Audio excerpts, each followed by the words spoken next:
Hello my beautiful souls, welcome back to my channel. आज की reading में हम देखने वाले हैं कि आपके पार्टनर के दिल और दिमाग में आपको लेकर क्या चलता रहता है। आपके पार्टनर नो कांटेक्ट में आपके लिए क्या सोचते हैं, उनकी फीलिंग्स क्या हैं आपको लेकर, और इन फ्यूचर आपके लिए वो क्या एक्शन ले सकते हैं। रीडिंग जनरल है, आप लोगों के साथ जितना रेजोनेट करेगी आप उतना रखिए, जितना रेजोनेट नहीं करता है उससे जाने दीजिए। मेल एंड फीमेल सभी के लिए और सारे ही साइंस के लिए रीडिंग है।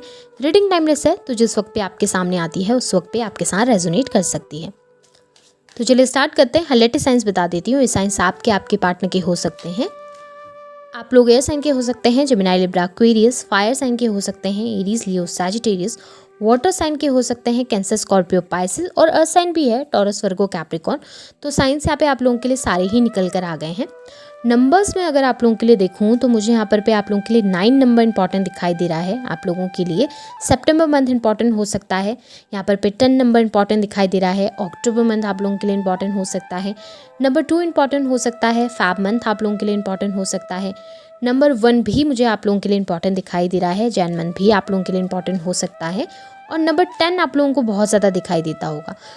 10 आप लोग बहुत ज़्यादा देख सकते हैं। एंजल नंबर 10 आप लोगों के लिए वर्गो की एनर्जी काफ़ी ज़्यादा स्ट्रॉन्ग मुझे यहाँ पर दिखाई दी है। और नंबर 7 जुलाई मंथ भी इंपॉर्टेंट हो सकता है। नंबर 4 अप्रैल मंथ भी इंपॉर्टेंट हो सकता है। तो चलिए स्टार्ट करते हैं, एनर्जीज देख लेते हैं। सबसे पहले ना मैं पास्ट की और प्रेजेंट की एनर्जीज को देख लूँगी कि पास्ट एंड प्रेजेंट में क्या चलता था आपके पार्टनर के माइंड में आपको लेकर, या फिर वो इस वक्त पे क्या सोच रहे हैं आपके लिए।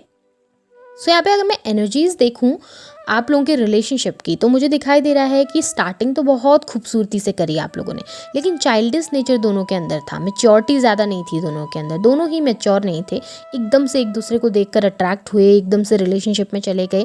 भले आप लोग मैरिड थे एक दूसरे के साथ, अरेंज मैरिज रही हो, लव मैरिज रही हो, कोई भी आप लोगों का कैसा भी रिलेशनशिप रहा हो, आप दोनों एक दूसरे से प्यार बहुत ज़्यादा करते थे। अट्रैक्शन बहुत था एक दूसरे को लेकर, बहुत ज़्यादा अट्रैक्शन। एक दूसरे के बिना रह नहीं पाना, लेट नाइट तक एक दूसरे के साथ कॉल पर बात करना, मैसेजेस पे बात करना, बहुत ज़्यादा इंटैक्ट एक दूसरे के साथ रहना, कनेक्टेड रहना, एक दूसरे से मिलना, एक दूसरे के साथ समय बिताना, ये सब चीज़ें बहुत अच्छी लगती थी आप दोनों को। बहुत अच्छा समय आप लोगों ने, बहुत खूबसूरत समय आप लोगों ने एक दूसरे के साथ बिताया। एक ऐसा रिलेशनशिप था ना आप लोगों का जिसमें लोग देखते थे ना तो आप लोगों को देखकर आपसे कहते थे कि ऐसा रिश्ता मुझे भी चाहिए, ऐसा पार्टनर मुझे भी चाहिए। अप्रिशिएट करते थे लोग आप लोगों को देख के। लेकिन कब ना वो लोगों की अप्रिशिएशन आप लोगों के लिए जेलसी बन गई, या फिर कहें कि आपके पार्टनर के माइंड में कुछ ऐसे थॉट्स आने लगे जहाँ पर आपके पार्टनर ने ना एकदम से डिस्टेंस कर लिया आपको खुद से। ऐसा नज़र आ रहा है कि एक्शंस लेने की, स्टेप लेने की, या जहाँ पर खड़े होने की बात आई वहाँ पर आपके पार्टनर ने कभी आपके लिए स्टैंड नहीं लिया, कभी आपके लिए वर्क नहीं किया, आपके लिए खड़े होकर कभी आवाज़ नहीं उठाई। आप मनाते रहे, अपनी तरफ से कोशिश करते रहे, अपनी तरफ से ट्राई करते रहे, लेकिन आपके पार्टनर का बिहेवियर काफ़ी ज़्यादा कोल्ड हो गया, काफ़ी ज़्यादा रूड हो गया।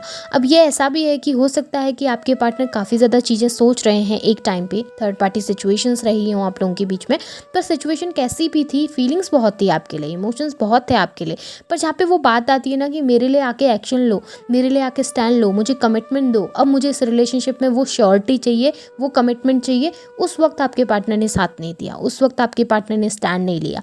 जिस वक्त ज़रूरत थी 4 लोगों के सामने खड़े होकर आपके लिए बोलने की, उस वक्त वो बोले नहीं, उस वक्त आपको अकेला करा, और उस चीज़ की वजह से आपके रिश्ते में ना एक दरार सी पड़ गई, एक फूट सी पड़ गई, जहाँ पर आपको फिर ये लगने लगा कि मैं ही कितना करूँगी, मैंने तो स्टैंड लिया, या मैं ही कितना करूँगा, मैंने तो सब लोगों के सामने एक्सेप्ट किया कि हाँ ये बंदा मेरे लिए या ये इंसान मेरे लिए मायने रखता है, लेकिन उसने तो कुछ किया ही नहीं। जब ज़रूरत थी उसने मेरा साथ देने की, तब तो उसने साथ दिया नहीं।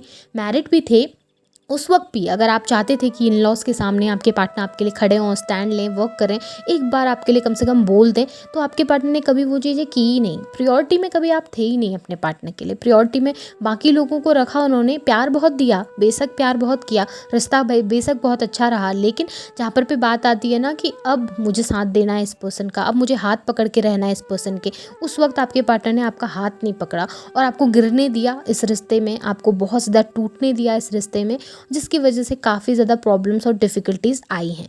अब ये प्रॉब्लम्स आपके पार्टनर की है कि वो ना स्टैंड नहीं ले पाते, वो वर्क नहीं कर पाते, बहुत ओवर थिंकिंग करते हैं, और वो ना प्रेजेंट में ना रहकर फ्यूचर के लिए बहुत सोचते हैं कि मैं ऐसा करूँगा तो शायद ये हो जाए, शायद कुछ और हो जाए।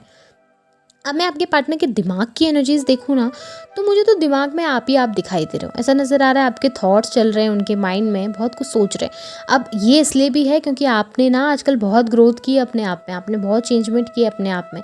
आप अपने आप में बहुत अच्छी पोजीशन में गए हो। अब हो सकता है कि फाइनेंशियली आपने बहुत अच्छी ग्रोथ की है, या आपकी जैसे जॉब लग गई है, अच्छी जगह पे जॉब करने लग गए हैं, अच्छा कमाने लग गए हैं, आपको अच्छा पैसा दिख रहा है, रुतबा दिख रहा है आपका उनको, या फिर आपने अपने ऊपर बहुत चेंजमेंट किए हैं। हो सकता है लुक्स चेंज कर लिए हैं, स्टाइल चेंज कर ली है, ड्रेसिंग सेंस चेंज कर लिया है, पर कुछ ना कुछ चेंजमेंट आपने ज़रूर किया है अपने लाइफस्टाइल में, अपने जीने के तरीके में, जिससे ना आपके पार्टनर बहुत अट्रैक्ट हुए हैं। उनको लगा है अब ना आपके थॉट्स उनके माइंड में घूमते हैं, अब आप उनके माइंड में चल रहे हैं 24 घंटे।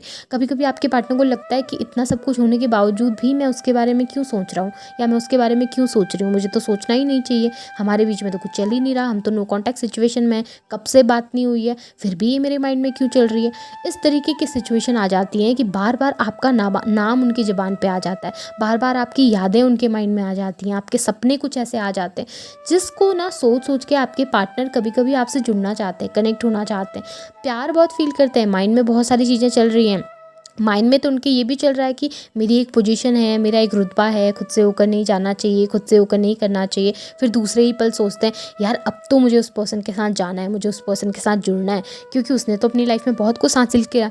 एक तरीके से इसे आप अपने पार्टनर का प्यार समझिए या उनकी ग्रीड समझिए, कोई भी रीज़न हो, पर आप उनके माइंड में हैं, वो आपसे जुड़ना चाह रहे हैं, इस रिश्ते को एक मौका देना चाह रहे हैं, क्योंकि कहीं ना कहीं अब वो जान चुके हैं कि सच्चा प्यार कौन करता था, किसके साथ रिलेशनशिप बैलेंस होता था, किसके साथ खुशियाँ मिलती थी।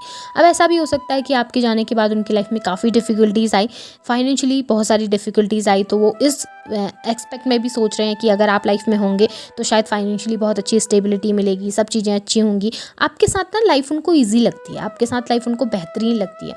उनको लगता है कि जब आपके साथ होते हैं तो टेंशन नहीं होती, प्रॉब्लम्स नहीं होती, डिफ़िकल्टीज़ नहीं होती, ईजीली चीज़ें हैंडल हो जाती हैं। इस वजह से भी आपके पार्टनर आपसे कनेक्ट करने के बारे में सोचते हुए नज़र आ रहे हैं। उनके माइंड में ये थॉट ज़रूर है जहाँ पर पे वो आपसे जुड़ना चाहते हैं, मैरिज करना चाहते हैं, सोसाइटी के सामने स्टैंड भी लेना चाहते हैं, वर्क भी करना चाहते हैं। पर कभी कभी आपके पार्टनर को आपके बिहेवियर में डिफरेंसेस भी नज़र आते हैं, उनको आपका बिहेवियर समझ नहीं आ रहा रिसेंट में, उनको ये लग रहा है कि आप अपनी लाइफ में बहुत आगे निकल चुके हो, अपनी लाइफ में फोकस कर रहे हो, अब शायद वो प्यार इनको ना दे पाओ जो पहले दिया करते थे। काफ़ी सारी चीज़ें माइंड में चलती हुई दिखी हैं, लेकिन प्यार बहुत दिख रहा है, ऐसा नहीं है कि प्यार नहीं है, इमोशंस है, फीलिंग्स है, भले अपने ग्रीड के लिए कर रहे हैं, भले किसी चीज़ के लिए कर रहे हैं, पर आप चल रहे हैं उनके माइंड में। अब उनके दिल में देखूं तो दिल में तो मुझे बहुत सारी फीलिंग्स नज़र आई हैं। दिल में तो मुझे नज़र आ रहा है कि आपके पार्टनर तो इस रिश्ते के लिए काम करना चाहते हैं, मेहनत करना चाहते हैं, वर्क करना चाहते हैं। आपको तो मैरिज मटेरियल समझते हैं आपके पार्टनर। मैरिज अगर नहीं है एक दूसरे के साथ तो आपके पार्टनर को लगता है कि आप उनके लिए एक परफेक्ट लाइफ पार्टनर हो सकते हैं। और अगर आप लोग मैरिड हैं ऑलरेडी एक दूसरे के साथ, तो आपके पार्टनर ने अब इस मैरिज में आपकी वैल्यू को समझा है। कहीं ना कहीं अब उन्होंने समझा है कि उनके लिए उनका ज़िंदगी में साथ देने वाला जो पर्सन था वो आप ही थे। आप लोगों की हो सकता है फैमिली है, आप लोग अगर एक दूसरे के साथ मैरिड है तो बच्चे भी आप लोगों के इन्वॉल्व हैं एक दूसरे के साथ, आप लोगों की एक फैमिली है बहुत अच्छी, जिसको ना आपके पार्टनर बहुत सोचते हैं, उनको वो फैमिली फिर से चाहिए। एक जिस वक्त पे हम लड़ते हैं झगड़ते हैं उस वक्त पे हाँ इंसान गलत फैसले लेता है, बहुत जगह पर वो नहीं करना चाहता, स्टैंड नहीं लेना चाहता या जिद में बैठ जाता है, लेकिन जब इंसान दूर होते हैं ना एक दूसरे से, उस वक्त पे जब वो खालीपन का एहसास होता है ना, तब हमें एहसास होता है कि हमने किस पॉइंट पे क्या गलती करी और कौन सा इंसान हमारे लिए परफेक्ट था, कौन सा इंसान हमारे लिए सही था। उस वक्त पे भले ही आप लोग रिलेशनशिप में थे और मैरिज करना चाहते थे एक दूसरे से, पर मैरिज नहीं हो पाई, आप दोनों एक दूसरे से अलग हो गए, लेकिन अब जब आपके पार्टनर सोचते हैं ना उस चीज़ के बारे में, तो उनको लगता है कि यार मैरिज करने के लिए या फिर अपनी लाइफ में लाइफ पार्टनर के तौर पर अगर मैं किसी को देखता हूँ या मैं देखती हूँ तो मैं उसी पर्सन को देखती हूँ। क्यों? क्योंकि वो मुझे पूरा करता है, क्योंकि वो मुझे कंप्लीट करता है, वो मुझे हर तरीके से अपनी लाइफ में एक्सेप्ट करता है। मैं बुरा हूँ, मैं भला हूँ, मैं गंदा हूँ, मैं अच्छा हूँ, मुझे हर तरीके से वो देखते हैं अपनी लाइफ में। और इस चीज़ की वजह से आपके पार्टनर आपको अप्रिशिएट कर रहे हैं और इस रिश्ते को एक मौका देने के बारे में सोचते हुए नज़र आ रहे हैं। वो आपके लिए स्टैंड लेना चाहते हैं, पर हाँ ये है कि इतना जल्दी एक्शन नहीं ले रहे हैं, क्योंकि यहाँ पर भी मुझे एक बैरियर भी नज़र आ रहा है जहाँ पर वो अपनी फीलिंग्स को दबा रहे हैं, जहाँ पर वो अपनी फीलिंग्स को होल्ड ऑन कर रहे हैं, छुपा रहे हैं, जहाँ पर वो ओपन अप होके कुछ कह नहीं रहे हैं आपसे। लेकिन हाँ इमोशंस बहुत हैं, मेहनत बहुत करना चाहते हैं, इस रिश्ते को सुधारने की कोशिश भी करना चाहते हैं। दिल में भी आप हो, दिमाग में भी आप हो, स्पेशली रीसेंट सिचुएशन में तो मुझे ज़रूर आप लोग दिखे हैं। भले ही आपके पार्टनर ना बाहर के दिखाने का आपको कुछ भी दिखाते हो, लेकिन दिल से आपके लिए काफ़ी इमोशन, काफ़ी फीलिंग्स रखते हैं और काफ़ी ज़्यादा आपके बारे में सोचते हैं। अब मैं अगर फ्यूचर देखूं, फ्यूचर आने वाले कुछ महीनों का समय अगर मैं देखूं, तो मुझे यहाँ पर पे थोड़ी सी स्टक एनर्जी ज़रूर दिखी है, क्योंकि आपके पार्टनर फिर से डिफेंसिव होते हुए मुझे नज़र आ रहे हैं, जहाँ पर पे आपके पार्टनर थोड़ा सा बैकफुट में जाएंगे, अपने इमोशन ओपनली आपके सामने कहेंगे नहीं। अब इसके बीच में मुझे मैनिपुलेशंस भी दिखे हैं काफ़ी लोगों के। अब हो सकता है कि क्योंकि अभी आपके पार्टनर के इमोशंस तो बहुत पॉजिटिव है रिसेंट में अगर मैं देखूँ, बट इन फ्यूचर आने वाले कुछ समय, आने वाले 3 महीने का समय अगर आप देखें, तो उस समय पे ना आपके पार्टनर का थोड़ा सा आपको रूड बिहेवियर देखने के लिए मिलेगा, जिसमें वो खुलकर कुछ कहेंगे नहीं, खुलकर कुछ बताएंगे नहीं, या थोड़ा सा डिस्टेंस रखेंगे आपसे, या खुलकर अपनी भावनाएं आपके सामने एक्सप्रेस नहीं करेंगे, क्योंकि ना आपके पार्टनर डर रहे हैं। वो इसलिए आपके सामने खुलकर नहीं बोल रहे क्योंकि उनको डर है कि अब आप शायद एक्सेप्ट नहीं करेंगे, क्योंकि गलतियां बहुत हुई हैं, मिस्टेक्स तो बहुत की। जिस वक्त ज़रूरत थी उस वक्त खड़े नहीं हुए आपके साथ, जिस वक्त ज़रूरत थी स्टैंड लेने की उस वक्त तो भाग गए, पर अब आपके पास आएंगे तो शायद आप भी वही करेंगे, ऐसा आपके पार्टनर का थॉट है।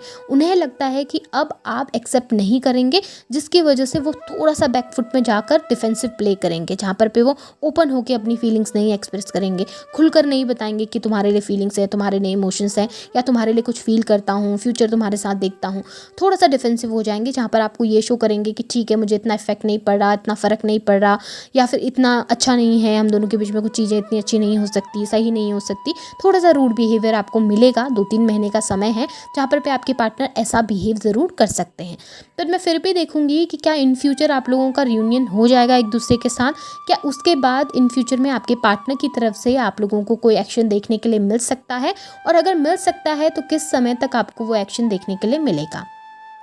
ओके, सो यहाँ पे अगर मैं एनर्जीज़ देखूँ ना आपके पार्टनर की, तो मुझे तो डेफिनेटली नज़र आ रहा है कि वो आपके साथ फ्यूचर चाहते हैं, क्योंकि वो आपकी ग्रोथ से बहुत अट्रैक्टेड हैं। जो भी आप प्रोग्रेस कर रहे हो, अगर नहीं कर रहे हो ना अपने ऊपर मेहनत, तो डेफिनेटली करना चाहिए, क्योंकि यहाँ पे यूनिवर्स बार बार मुझे दिखा रहे हैं कि एक पर्सन है जो बहुत मेच्योर हो चुका है, जो बहुत अट्रैक्टेड हो चुका है, और दूसरा इंसान उसकी तरफ बहुत अट्रैक्ट हो रहा है, दूसरा इंसान उसकी तरफ खींचा जा रहा है। तो अगर आप नहीं कर रहे ना, खुद पर ध्यान नहीं दे रहे हो, तो दो अपने ऊपर ध्यान, अपनी प्रोग्रेस पे ध्यान दो, अपनी ग्रोथ पे ध्यान दो, क्योंकि उसके बाद ही आपके पार्टनर आपको अप्रोच करेंगे। और मुझे ये डेफिनेटली अप्रोच दिख रहा है आपके पार्टनर की तरफ से, पॉजिटिव अप्रोच दिख रहा है, जहाँ पर वो खुलकर आपके पास आएंगे। और ये मुझे ज़्यादातर अक्टूबर का महीना दिख रहा है। अक्टूबर के महीने में आपके पार्टनर कांटेक्ट करेंगे, आपसे बात करेंगे, जहाँ पर वो अप्रोच करने की कोशिश करेंगे। लेकिन उस समय तक एनर्जीज थोड़ा सा लो है। करंट सिचुएशन तो बहुत अच्छी है, रिसेंट में तो वो बहुत पॉजिटिव है, आपको लेकर बहुत अच्छा सोचते हुए दिख रहे हैं। दिल और दिमाग में बस आप ही छाए हैं आपके पार्टनर के। सो ये आपके पार्टनर के थॉट्स हैं, उनके दिल और दिमाग की एनर्जीज है आपको लेकर। होप आपके साथ रेजोनेट हुई है तो इसे क्लेम कीजिए, लाइक कीजिए, चैनल को सब्सक्राइब भी कीजिएगा। Thank you.